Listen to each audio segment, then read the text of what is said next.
3 aircraft carriers. Not deploying, not signaling, already fighting. March 7, 2026, 1 week into Operation Epic Fury. The USS Abraham Lincoln is launching continuous combat sorties from the Arabian Sea. The USS Gerald R has just crossed the Suez Canal into the Red Sea. And then the announcement hits. A third carrier is on the way. The USS George H.W. has just completed its final exercises on March 6th. It's already crossing the Atlantic. This is the moment the operation changes, because for only the third time in over 2 decades, the United States is about to operate 3 nuclear-powered aircraft carriers within striking distance of Iran at the same time. But this isn't a signal. Signals come before action. This comes after. The strikes have already begun. The opening phase is already underway. Thousands of targets have already been hit. So the question isn't why send a third carrier. The question is, why now? To understand that, you have to look at what the first 2 carriers were already doing. The USS Abraham Lincoln has been the tip of the spear since February 28th. Operating with its full air wing and escorted by guided missile destroyers, it launched the opening wave of strikes deep into Iranian territory. Tehran, Isfahan, Qom, Karaj, Kermanshah. These weren't warning shots. These were coordinated, high-intensity strikes aimed at collapsing Iran's command structure in the opening phase of the campaign. The initial wave focused heavily on senior leadership targets and critical command nodes, effectively crippling decision-making at the highest levels early in the conflict. The USS Gerald R. entered the Red Sea on March 4th. 75 aircraft on board, a next-generation electromagnetic launch system, higher sortie rates under sustained operations. Positioned to the west, it created a second axis of pressure on Iran's air defense network.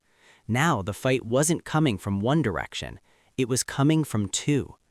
Together, the 2 carriers were generating well over 120 sorties per day. Strike missions, electronic warfare, intelligence flights, defensive patrols protecting regional partners under threat of retaliation. By the time the third carrier is announced, the damage is already done. More than 6,000 targets hit. Iran's navy largely combat ineffective. Ballistic missile launch rates down by roughly 90%. 2 carriers did that. So the third one isn't arriving to finish the job. It's arriving to make sure the job never slows down. And there was a moment, brief but real, when that might have been possible to stop, because the USS Gerald R. was already under strain. By early March, it had been deployed for nearly 11 months, well beyond its normal deployment cycle. Then came the problems.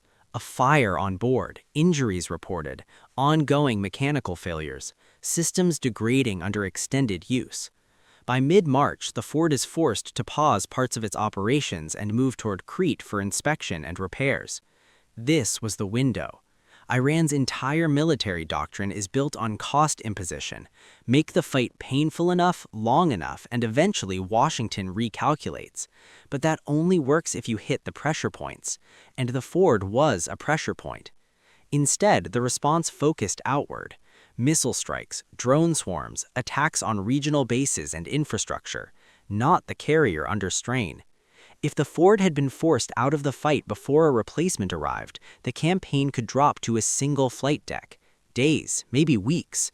Fewer sorties, slower tempo, breathing room, a chance to recover. That chance never came, because before the weakness could turn into failure, the replacement was already on the way. The USS George H.W. wasn't a reaction. It was already part of the plan. No pause, no gap, no drop in pressure, just continuity. And when the Bush arrives, the math changes completely. 3 carrier strike groups don't just add more aircraft, they change the entire geometry of the war. Now you're looking at more than 200 aircraft operating at sea. But numbers aren't the real story, angles are. Strikes are no longer coming from 1 or 2 predictable directions, they're coming from everywhere. from the Arabian Sea to the south, from the Red Sea to the west, from the Mediterranean to the northwest, 3 separate axes simultaneously. And that breaks something fundamental, because Iran's air defense system wasn't built for that. It was built for concentration, for tracking threats along limited, predictable paths. 1 direction, maybe 2, not 3. Now every radar, every interceptor, every command node has to split its attention across multiple fronts. And when you try to defend everything, you defend nothing well. Response times slow, coordination degrades, gaps open, and the strikes keep coming. But the deeper break isn't in air defense, it's in the math behind the missiles. Iran's ballistic missile doctrine depends on saturation, overwhelm the defenses of carrier groups with concentrated salvos. That only works if you can focus your firepower. 2 carriers? That's a solvable problem. 3? Now you're dividing that same firepower across 3 separate targets, 3 defensive networks, 3 interceptor layers. The concentration disappears. The saturation threshold becomes unreachable.